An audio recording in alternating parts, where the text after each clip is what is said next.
In March 2010, 37-year-old Ajay Chaturvedi gave up his plush corporate lifestyle and set out to harness the value of rural India. He set up Harva, a company that focuses on skill development and community farming in the interiors of Haryana and Rajasthan. Today, instead of a hefty bank balance, his success is measured by the crops grown here and the employment that he's generated. I spent a significant amount of time in the US. For me, the biggest frustration was a lot of people talking about development and 70% rural market to be tapped and untapped value in India. But unfortunately, most of that value that you see being tapped is only based on selling products. So it's either selling toothpaste or insurance products or whatnot. Tap rural India's potential. That was Ajay's first mission when he set up a BPO in Akhimpur Tikli, a tiny village on the outskirts of Gurgaon. It's a far cry from the swanky BPOs that dot the city's skyline.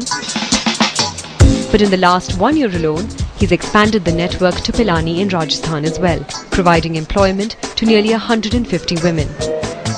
While handling the computers was a daunting task initially, मैं सोच रही थी ABCD साथ होगी, लेकिन A कहीं था, B कहीं था, तो बहुत मुश्किल हुई स्टार्टिंग में. The women are now grateful to Ajay for giving them this opportunity. पहले तो घर में यही काम करते थे, भैंसों का झाड़ू पोछा, खेत से चारा ले आए, फिर बाहर निकले तो अच्छे कपड़े पहनने को भी मन करता है और काम करके यहाँ पे खुशी मिलती है कि हाँ मैं कुछ बन चुकी हूँ.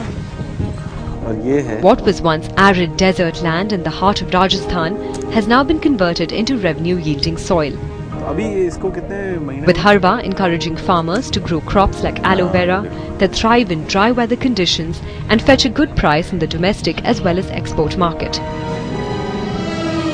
Harva is yet to see profits trickle in, but Ajay's passion and zeal haven't made him regret his switch from the boardroom to the fields. I'd love to reach out to the rest of the youth in the country to be able to, start doing and taking bold decisions, because we can't really talk about development without actually being in the development or a part of the development.